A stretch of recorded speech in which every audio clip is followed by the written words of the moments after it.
Hello, this is the Province 5 Dismantling Racism Network meeting for January 9th, 2025. Welcome to everybody who is viewing us in the recording. Hopefully that helps you keep track. I do have a couple of announcements to make from Province 5. I am Heather, the coordinator of Province 5. I will drop some things in the chat. We have a lot of exciting things happening as we launch 2025. So everybody might want to check out the website, province5.org. That's a V for Roman numeral 5. Province5.org has a summary on the front page. But things to pay attention to this month and this year. The three big initiatives that we received grants for in 2024 are all launching now. So first one is Trafficking, Faithful Response and Support. This is a 90-minute course, how to recognize human trafficking and support those re-entering our communities after human exploitation. There are 5 sessions listed. Each session, it's pick one. The training is repeated 5 times. These will not be recorded. So sign up for the one that works for you. And then if for some reason you miss it, sign up for another one. It's not going to be a recorded and shared training. It is a be there in person training. Well, be there on Zoom in person. Anyway, anti-human trafficking, really encourage you to sign up for the Trafficking, Faithful Response and Support. And thanks to the Becoming Beloved Community grant from the Episcopal Church for making that happen. Second big project, engaging gender complexity. This one is still under development, but things will be happening with this now. So engaging gender complexity, thank you to the Constable Grant and the United Think Offering Grant, who are providing funds for this initiative. The thing to pay attention to right now is that Province 5 will be looking for facilitators of this project. So if that is you or somebody that you know, applications for that are due by February 5th. So you can follow the website province5.org/EGC for engaging gender complexity and fill out the form to be a facilitator for that. All the details about what that means are in there, but if engaging gender complexity sounds interesting and helping facilitate that in your local context sounds interesting, take a look at the details there. And really big announcement, the campus ministry developer has been hired. Super exciting. Eric Ritchie has begun his work. We've had several meetings so far this year. He is available to talk to you about how your worshiping community can be connected to the institution of higher learning near you.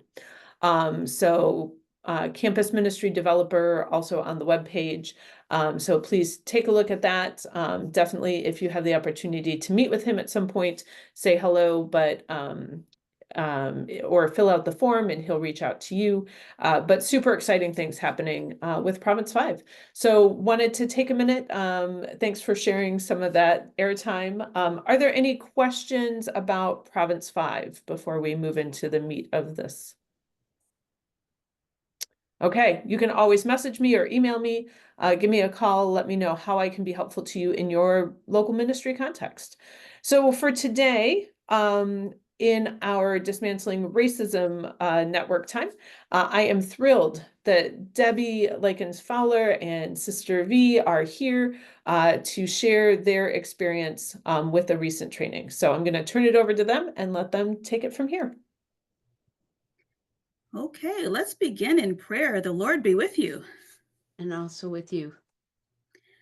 Gracious God, bless us and our time together. Inspire us to do good works and follow your will wherever you lead. We pray for those in the path of wildfires, those grieving loss, those responding to needs in the face of danger and tragedy. And on this day of national mourning, we remember the life and work of Jimmy Carter. And may we and all of your saints lead faithful lives worthy of an honored end, and may the souls of all the departed rest in peace. Amen. So I'm going to share my screen, hopefully. Okay, and I'm going to get mine a couple of things that I can refer to if I need to. And then I'll jump right in and get us started.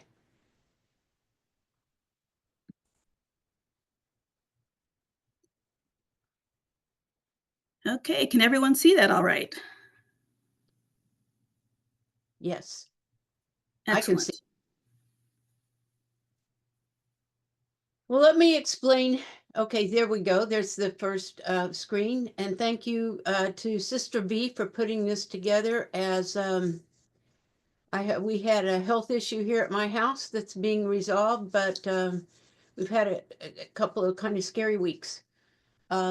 So on September 19th through 21st, 2024, Sister Vee and I headed to Virginia Theological Seminary to attend an inaugural summit on truth-telling and reparations. Now, I'm going to read a little bit from the website. This is the first one of these that has been held. It was for Episcopal lay and clergy leaders engaged in reparations and truth-telling ministries. And they characterize it as a crucial gathering for those leaders to share strategy, best practices, resources, prayer, and encouragement with one another. And so we were encouraged to attend. It said if your diocese congregation or organization is in any way engaged in the work of racial truth-telling and reparations, that means unearthing and naming historical racial injustices, reckoning with systemic harm, discerning what constitutes healing and repair, and or working towards concrete plans towards such reparations and repair, please plan to gather your stories and resources and join the circle. So there were 100 people who came from all over the country for this. And as you can see here on the slide, that folks representing dioceses, individual congregations, ministries, and special committees were there. And they actually had to cap it at 100. Because our meals were provided by the cafeteria, the dining room, refectory at the seminary, and they said they couldn't handle any more than 100. And this was sponsored by, now let me, I'm flipping back and forth to a couple. It was sponsored by the Episcopal Office of Racial Justice and Reconciliation. And I felt like I benefited a whole lot from this. I think, and Sister Vee, I think would say the same thing. I'd say everyone benefited, and it was just whoever could be there. I think it was very, very helpful. So Yeah. go ahead. Yeah, if you have, Okay. Yeah, the reason that I attended is obviously that is my job description. I'm now the canon for spirituality and racial repair for the Diocese of Michigan. So it just made sense for me to go. I've just found it really helpful to hear about the other ways people are approaching reparations. They're being very just inspired and creative about what that looks like. And it was really helpful to me to hear what other people's processes were. And I would second what Sister Vee has said about how helpful it was. I originally suggested that somebody else go from Trinity Cathedral, which is where my church membership is, because we've done some digging into Trinity's history. And that really wasn't supported. So instead, I talked to the person who was the interim canon for Beloved Community at the Diocese of Ohio. That happened to be Miriam McKinney at the time. She encouraged me to go, and I realized that if somebody was going to go, it probably needed to be me. So I went to it also and found it to be really incredible. A lot of it was just being able to hear stories and things from other folks. So that's kind of the what I would call the the who, the what, who, why, and who. And so I think, Yeah. Sister Vee, is there anything else you want to add before we go to the next slide? I don't think so. I think that pretty well covers it. It was almost every province was represented. I'm not sure Province 9 was there, but yeah, it was a really good opportunity for networking and for just sharing resources. So it began with our first conversation around truth telling, and that centered around the work of Peter Jarrett Shell, who wrote the book Reparations: A Plan for Churches, and Canon Stephanie Spellers. They were in conversation with one another. And that was kind of the beginning of the conference was, okay, what are the theological foundations for truth telling and reparations? And how does our theology inform how we pursue this work? Now, I will drop into the chat the link to the website where all of these sessions, thankfully, were recorded. So you can go back and listen to any of these sessions that, and your own time that seem really relevant or important to you. Anything you want to add to that, Debbie? Well, we there was and just a tiny bit about what the routine was for each one of these different parts. And so this started with this conversation to which Sister Vee's already referred, and I think the folks sat up front and just spent some time with telling their experience in their own context of truth telling. And then we went to tables, and we were in small groups, and those small groups had been assigned. Sister Vee and I were not at the same table. My table was all women, which is interesting, and we had time just to think about what we had heard, and there were some discussion questions, if I recall correctly. And then there was a plenary session afterwards where we came back and shared with everybody else what they call gleanings in the plenary session. So there was a chance to hear from others, and also then to be able to apply it to think about how that applies to the context from which we came.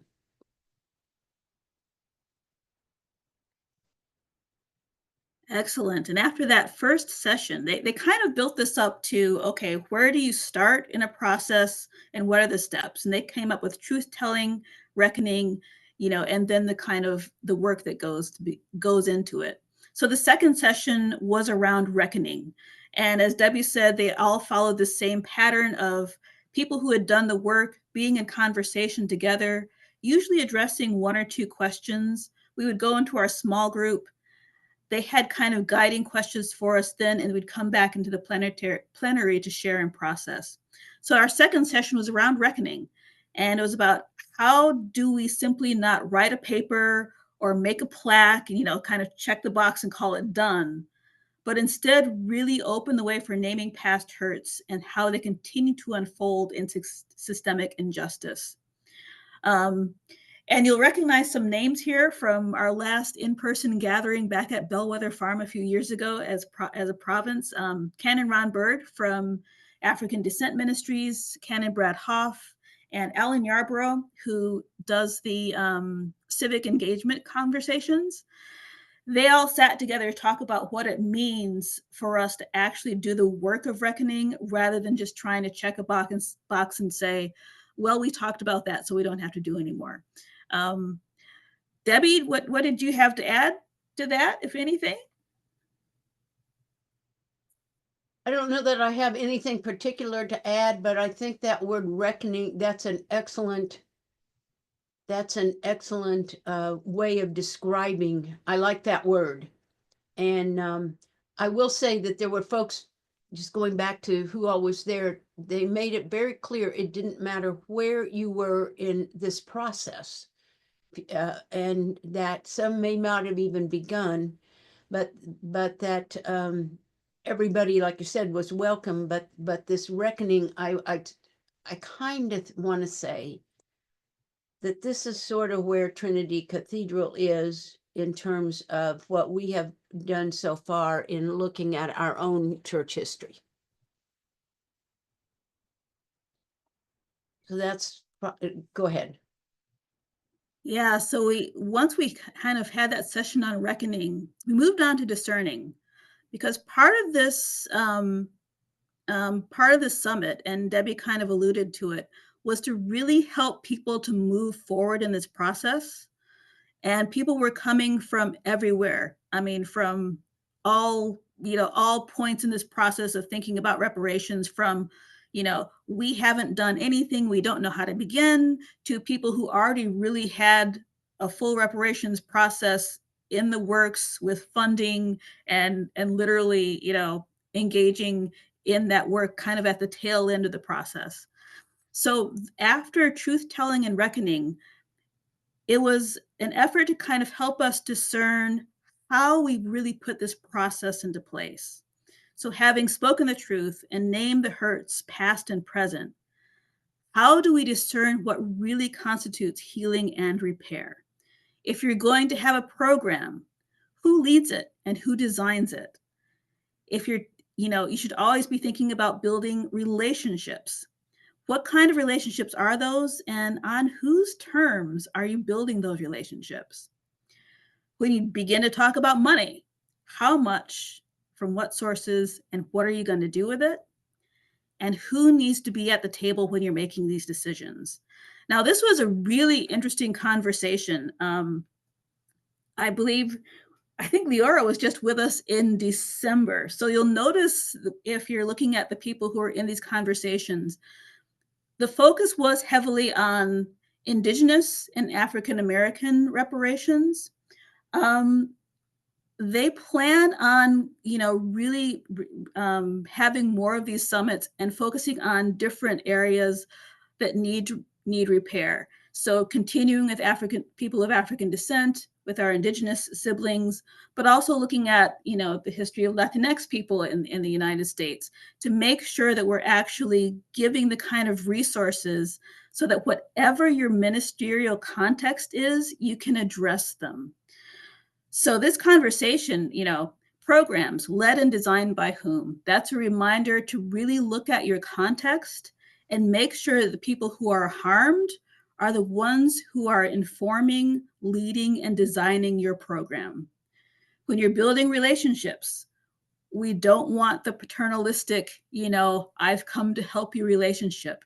It really should be one of equality and mutuality, and on terms of equality. When you're thinking about money and you're looking at your programs, how much do you really need? This is kind of a practical concern. Who are going to be your sources, and what are you going to do with it? And that final question, who needs to be at the table, is to make sure that the communities in which the repair needs to take place are the people around the table having the greatest input. Debbie, anything to add?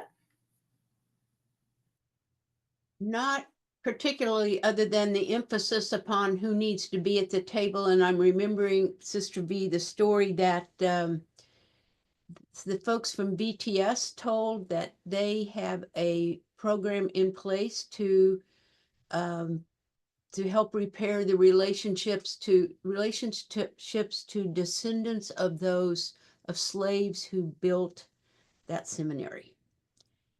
And they ran into a problem, if I'm recalling correctly, because they didn't have everybody at the table when they first started talking about doing this.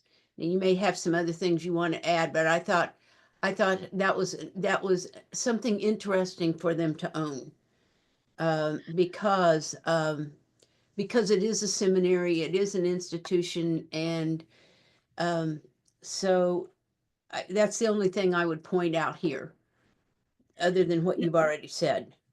Yeah, one of the reasons that they chose to hold this at VTS is because VTS has one of the earliest and longest running reparations programs within the Episcopal kind of community. And their program is literally, they're just handing out checks to descendants of the enslaved people who both built and ran VTS, in the 1800s. What they found out was the descendants still lived within a few miles of the seminary that their ancestors had been enslaved to serve. And those descendants felt completely disconnected from VTS. They didn't feel like they were welcomed or that they belonged there, and that they had really no reason to ever show up there for a worship service or anything like that.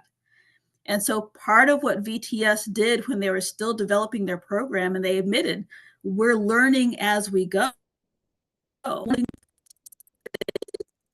They said, okay, any of these descendants, they can come and use the library. They can come and have meals at the refectory.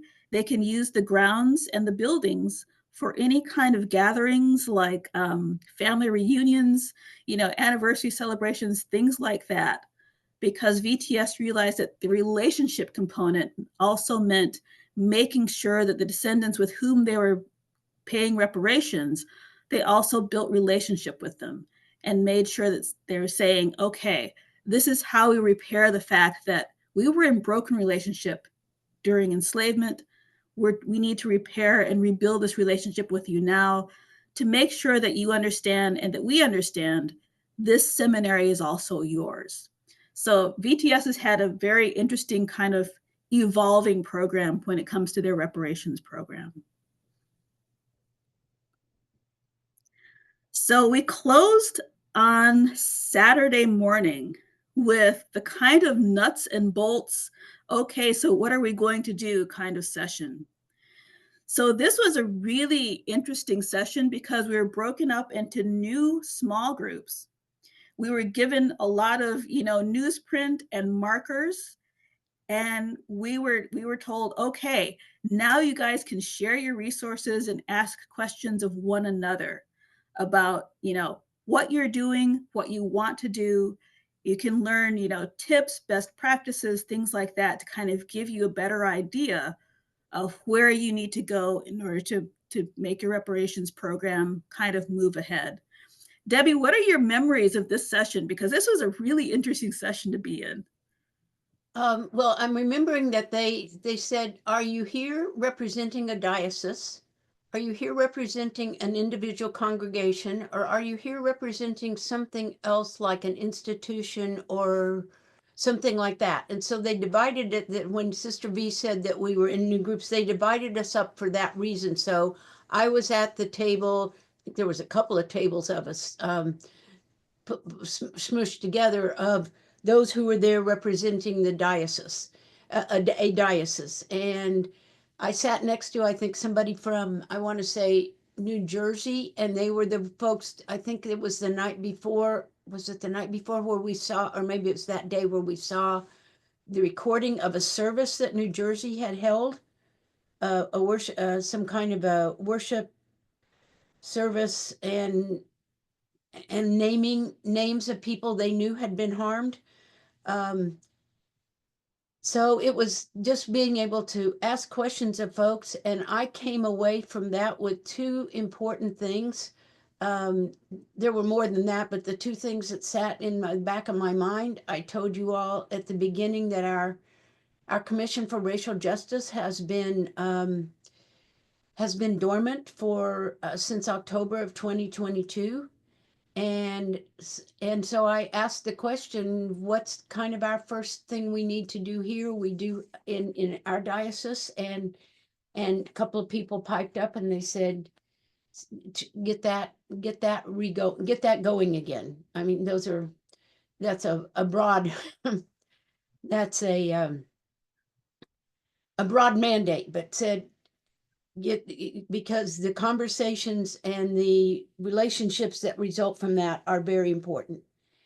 And so, I also came away with, there's an interest in this, has been an interest in this diocese about doing a racial audit, and that would be another thing that's important.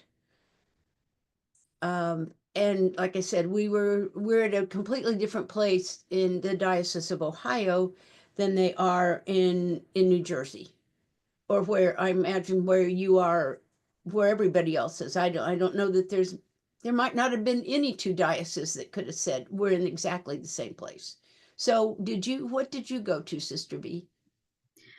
Yeah, so I was at the other table for people who are working for diocese and Okay. who are actually on diocesan staff. Yeah, which I am not. And yeah, and you're right. That was, I think, just the richness and the really just the helpful aspect of this summit was that everyone was in a different place.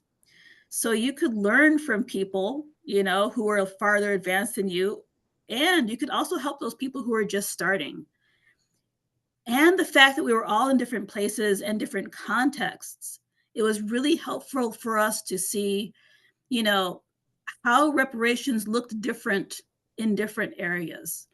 Here in Michigan, we don't have as much of a legacy of slavery as they did in Maryland. So we're both doing reparations, but it's going to look a little bit different because we're not dealing as much with the legacy of slavery as we are with, say, Jim Crow and redlining. And so it was really helpful to see, and some really innovative ways that people were approaching reparations. The Diocese of New York, they decided we need a 501c3, community bank to do microloans and help people not to fall prey to payday lenders. And VTS, they directly hand checks to descendants that they've identified who worked on the seminary. Or Maryland, who has decided they're going to work in areas of focus, and I think they're working on housing at the moment. So just hearing how people approach things and then how they practically kind of brought them about was really, really helpful. So Debbie, what was your overall takeaway from this energizing Well, probably one of the biggest ones was about energizing our Commission for Racial Justice. But I had a couple of smaller takeaways that just really helped. I met a fellow there, and his name is Macaulay Lord, and his family is related to a fellow by the name of James Crake in Louisville. And I heard Macaulay Lord's story when I was in Louisville last summer because I was a guest of somebody at General Convention, and they had a couple of workshops on Sunday for Sacred Ground, Becoming Beloved Community, and I went to one of the ones I went to was a story at the cathedral in Louisville about how they had gone and done a lot of work to look into that church's history. A lot of this was done during the pandemic, and found that this fellow James Crake, who had said that he never owned slaves, that just wasn't true. And I think there were 2 or 3 resolutions before General Convention about him because of the way he has been remembered, a white man. And so Macaulay Lord is, I want to say, Crake was maybe his second great-grandfather or something. And he told his story there, and then I ran into him again at BTS, at this thing. And that was really great to be able to meet him in person. Another thing was Greg Jacobs, who some of you may know. He was at Trinity Cathedral back in, I want to say, I don't remember when he left. Maybe he left 2005, 2000, someplace along in that. And I had a chance to visit with him. And because I knew him again, that was a familiar face. And that was also very nice. And I also came away with the fact that a lot of places, including my own church, we're not supposed to be using the word reparations. That's going to scare people. Now, that wasn't said at the conference, but I had that in the back of my mind because I was told not to use that around Trinity Cathedral. So, and I know that that's hard stuff to hear, but, and so another takeaway is that we have a lot of work to do on this. And I also know it's slow. Having heard Peter Jarrett Shell another time, I think I heard him at the Way of Love in Baltimore in 2023, and that no group does it perfectly. Yeah. And so here were some of the questions that were given to us as a group during this conference. And I thought maybe we'd spend a couple of minutes just thinking about these questions. You know, when we came in, they were saying, how are you engaging in this ministry? And they realized, wait, we need to ask first, have you started engaging in this ministry? You know, how have you gone about it so far? And then, you know, what is the emerging plan for your ministry? You know, whatever you're here representing, what is the emerging plan? You know, wherever you find yourself on this continuum of reparations.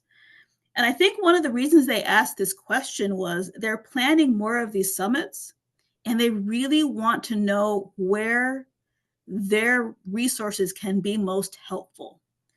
So, you know, they have, you know, study resources, and they have all these ideas and what you can do, but they need to know where it would be most helpful to share these things. And that's why they ask us, okay, what kind of plan do you seek going forward? And then kind of as the impetus to make us keep going was, okay, do you have some key and concrete next steps?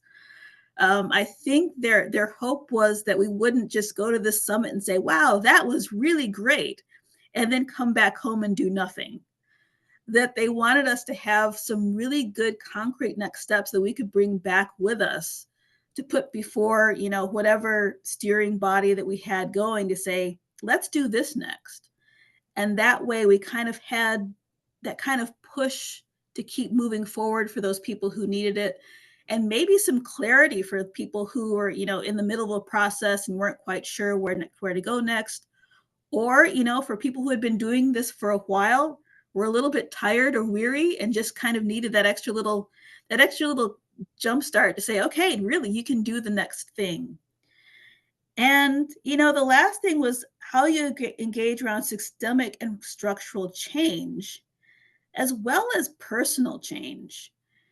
And, you know, one of the things that I think, especially Stephanie Spellers, you know, as you'll know from her work, she wants to make sure that this is also a spiritual and internal thing, that we're working on that internal change, that personal change that can actually stimulate the systemic change.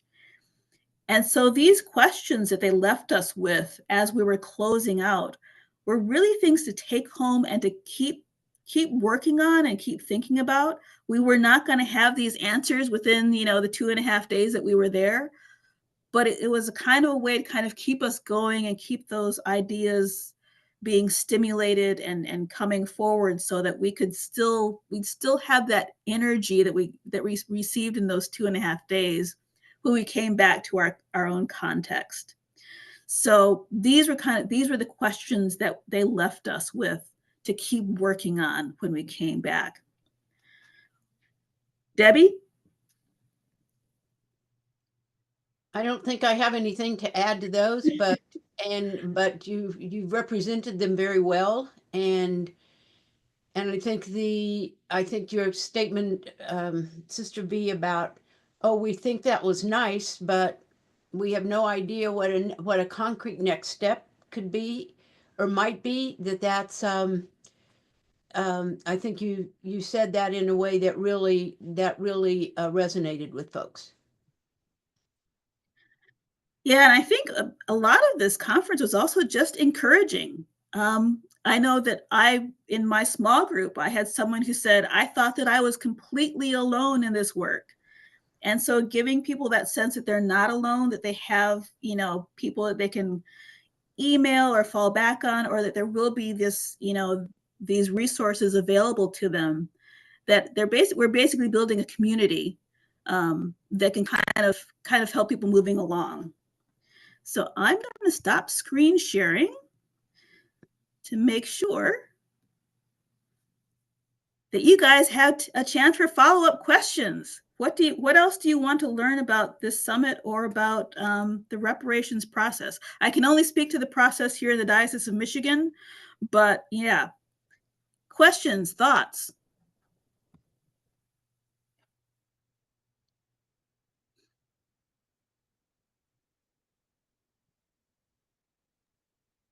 Sister V, could you help us with an alternative word for reparations that doesn't scare people off? So as Felicity will know, our program here in the Diocese of Michigan, we're calling it Repairing the Breach. And we're using that passage from Isaiah, that you'll be repairers of the breach, restorers of streets for people to live in. And so that's what we're using, is repairing the breach. Though I will say that a variety of the people that I have been working with here in the diocese, they really want to use the word reparations. And they're saying, nope, we should not tiptoe around it. We should be just forthright and say, this is what we're doing. So here in this diocese, we have a more complicated relationship with that word.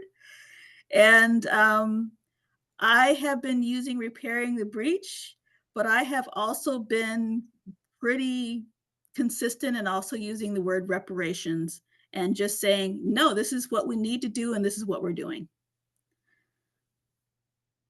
Yeah, like evangelism. Yeah, you're right, Heather. Yes, Wendy. Who's afraid of the word reparations? So that's part of the complexity, is who is afraid of that word? And right, Heather, it's white people. And part of my argument for using the word reparations is we are decentering white comfort. That's not who we're not here to make sure that white people are comfortable about this, because there's going to be some discomfort involved. And when we started off with a focus group of people from our congregations of African descent, and they were pretty much unanimous in saying, no, we're going to use this word. We're not going to soften and sugarcoat anything. Right. This is what we're going to do.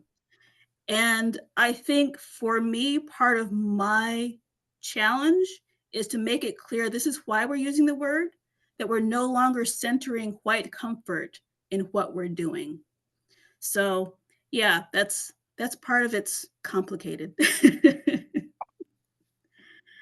Linda, yeah. Yeah, I was curious how much or whether there was any talk about the power of the economy in terms of the word reparations, which means money to a lot of people.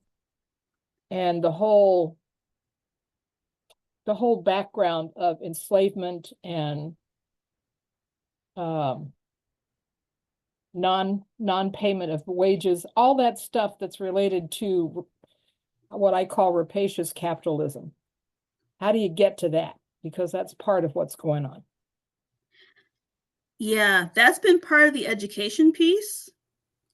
So part of the truth telling and reckoning is a lot of the education piece, and saying, that white supremacy, racism has been part of the backbone, not just of American identity, but the American economy. And this is how it works. So one of the resources I use is a book called Reparations by Duke Kwan and what's the second author's name? I can put that in the chat. But it really traces really well how our economy was built on this, and why it's necessary to have an economic aspect to these reparations. But as people of faith, it's also about rebuilding relationships and repairing relationships, because in any kind of what I will call thanks to Isabel Wilkerson, a caste system, there are broken relationships that need to be repaired. And that takes on a very practical sense in the economy, but also a faithful sense in building community. Did that get anywhere near to answering your question, yes, Linda? of course, absolutely. I would just say, if you haven't seen, just for a piece to think about, if you haven't seen PBS's program, The Gilded Age, I think it's the American Experience series, that would be something worth looking at, because you can see the economic push there, you know, to keep people down and using the government to do it. And we are the government.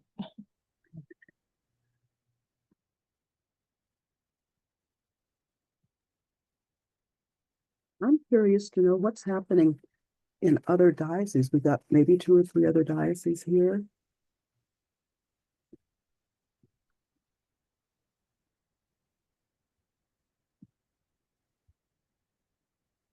I know in my diocese, there's a few parishes that have taken on this work. There's one that I'm kind of watching where the leader of the group, it's a wealthy white parish, and she's leading a small group that's not necessarily represented in the church. And her goal is to not have anybody leave the church in anger over their work. I'm not sure whether that's going to actually work or not.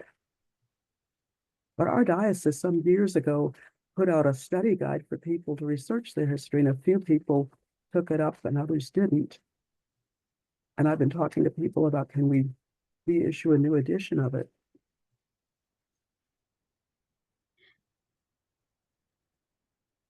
So who else? Sister and Felicity are from Michigan. What other dioceses do we have here?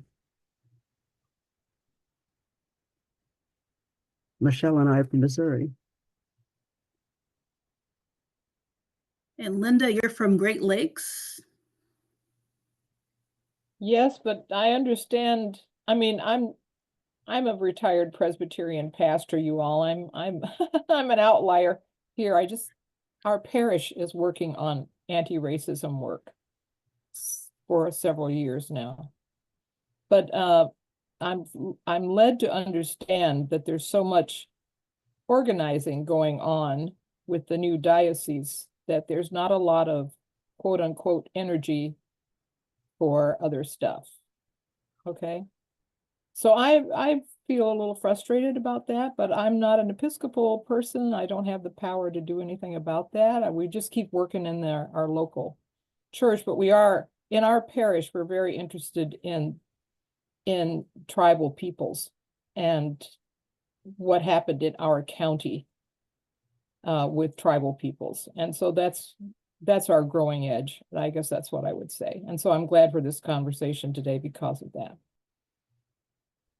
Well, I think understanding your local context is really important. Now, I took with me how we know at Trinity Cathedral, how we know some of the information that we have is from a D-Min dissertation that was written in 1978, titled Blacks and the Episcopal Church in the Diocese of Ohio. And one of the chapters in that has all sorts of history about what happened in, I think there were originally six or seven congregations that were primarily African American, and some of them were founded because Trinity helped found one, because we'll help you found your own church, but we don't want you here. Right. And we know that. And and I don't really know, Linda, how many people at Trinity are at this point willing to reckon with that. I think we've let folks know that you don't, if we are doing some kind of activity with the folks at historic St. Andrews, that saying something about we help found you help found your church is a quick way to no relationship at all.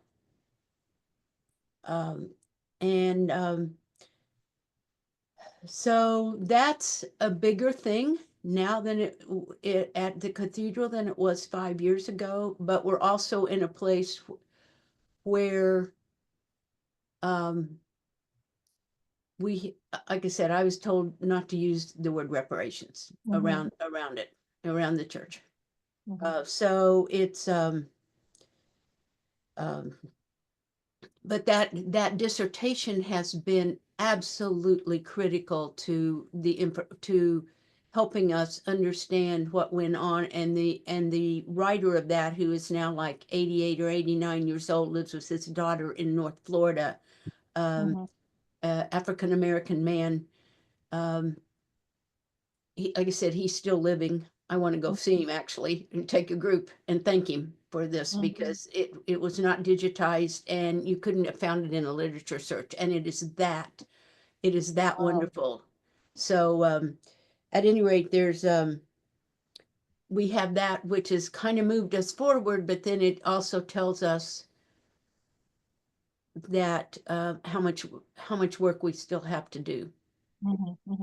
Thank you so much, Debbie, for that. I know we haven't done a history search at St. Luke's, and that's something we really need to do. But our focus is starting to grow into the whole issue of the indigenous boarding schools, the Native American boarding schools. And so that's one of the things that, sorry. No, go ahead. That's one of the things that we've been dealing with here in our diocese, is that it's not an either or. That we can't just say, oh, we're only going to work on indigenous ministries, or we're only going to work on African descent. That there's a commonality around colonialism and conquest and how our economy is structured, that, means that we have to look at both, maybe in a different way, but, it's not, oh, we're only going to look at one or the other. That, there is this capacity to actually look at injustice on that broader scale, and say, and this is how injustice looks for this community. This is what injustice looks like for that community. These are the harms that they have faced. These are the harms that these people have faced. And what is our faithful response to seeing that injustice in front of us? Right. And so I've kind of had to keep people from saying, oh, we're just going to work on indigenous ministries now, and say, yes, and. Yeah, that's not what I'm saying. I'm just saying that we're seeing that as a connection point in terms of looking at relationships and what has happened here in this area in Kalamazoo. Right. But it's not the only one. I think we have a trinity, in quotes, a trinity: the economy, people, religion. I think there's something going on there that needs to be unpacked big time. Yeah, and I think one of the difficult things that I've had to kind of really, really work on with people is recognizing structures and how the structures are shaping the injustice, and to actually be able to identify and think about how you're going to undo those structures. Exactly. And so that's also been another one of my education challenges. Yes, thanks for that. Question: what was the participation of African Americans at this seminar that you went to? Non-clergy African Americans. Oh, non-clergy African Americans. Non-clergy. Because the perspective from clergy is a lot different from the perspective of reparations from lay. Yes. And you'll be glad to know that we had some very strong representatives from UBE there. So, wow, let me think. Because yes, we had a number of clergy of African descent. My guess, in just remembering, would be probably 65% clergy, 35% lay, somewhere around there. or 60-40. One of the great things about how they structured the summit was to make sure that everyone had a voice, and they Yes. did want to recognize who was clergy and who was lay there, so that we could be aware of our own perspective that we were bringing to this, and be a little more vigilant about making sure that we heard the perspective of people who were not clergy or who were not lay. So yeah, it was actually a fairly good representation. But you know, clergy, we do have travel budgets and continuing ed budgets. Hopefully we do. So in that sense, it was probably a little bit easier for us to get there than maybe some of the lay folks. But you need the lay folks in order to do your program, right? Absolutely, yes.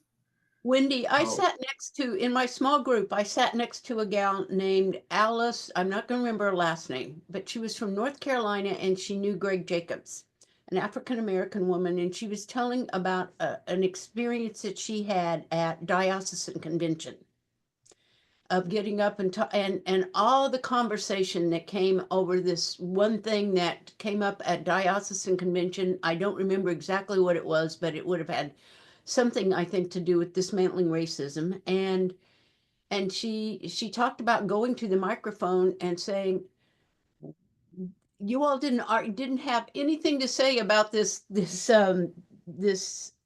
resolution that came right before this, and now here you are trying to figure out whether we're going to do this or not.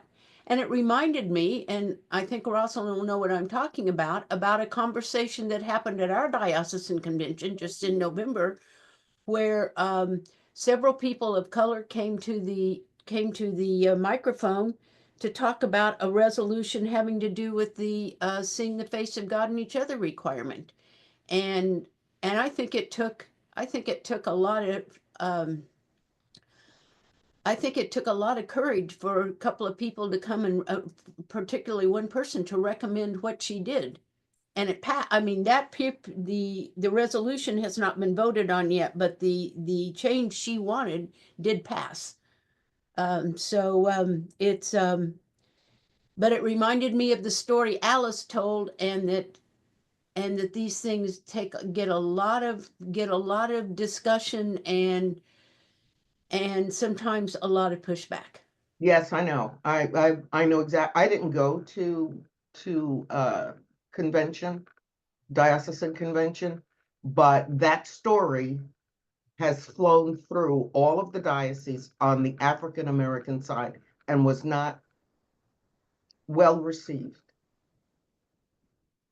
Well, anyway, maybe you and I can have lunch sometime and I can tell you what it was like being there. And I was sitting next to Marie Curry, and she and I were talking about a couple of things. We didn't even think the word change would pass, but, and it did. And anyway, I won't take any more time for that since this is a province thing, but it's, I was thrilled that it passed, and I was thrilled that Tammy had the nerve to come to the microphone and say, we need to do this. But that had to be hard for her to do in that room. And I guess I'm just concerned that from what I'm hearing, we don't have a lot of participation from the African American community. And I don't understand why. Do you know why African Americans are not participating in your groups? You mean coming to seeing the face of God in each other, or participating? Any of them. Racial reconciliation, reparations. Well, the only thing that we have, the only thing I can speak to right now, what we have going is the seeing the face of God in each other now. So the Commission for Racial Justice, as I already said, has been dormant for 2.5 years. And we had representation there, but that needs to be, and I think that's on Rosalind's plate, that needs to be looked at in detail, because that's just in Ohio. What I'm asking is everybody else experiencing the same thing? So actually in our diocese, we've had actually really good representation and participation. And thankfully also from our young folks. But it's, you know, we have a bishop who really emphasizes lay leadership and lay participation. And so that kind of making intentionally welcome anyone who wants to work on this, also recognizing that dismantling racism, people of color are allies in this work. This is the work for white people to do. And we can be allies, but you know, these structures were not built for us, are not built to benefit us. And so we're not responsible for undoing them. So we're going to be allies, but we still have to make sure that white people are doing this work. And when we have reparations program in place, the people who get to decide how we're doing that will be the communities who were harmed. They will be the people of African descent and our indigenous siblings. You know, and that's going to be hard for my white siblings to realize that we're going to commit money to something that we can't decide how it's used. And so that's a challenge a couple of years down the road, but that is our plan and how we're going to be there. So I'm looking at our time, and I think we're about ready to wrap this up.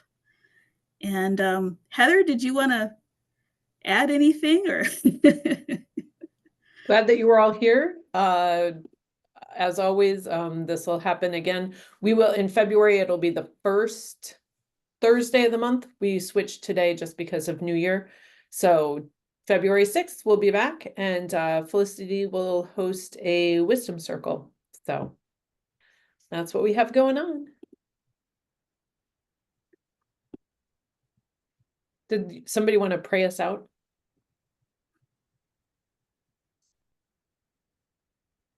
Yeah, I'll do it. The Lord be with you. And And also also with with you. you. Let us pray.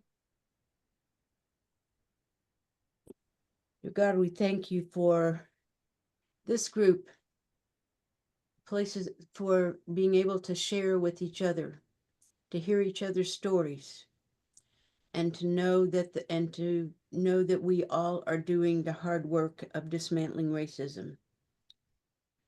Send us back to our own respective contexts, congregations, dioceses, with a renewed purpose for equality for all of God's people. And we thank you for a really robust and helpful conversation today. In the name of Jesus, amen. Amen.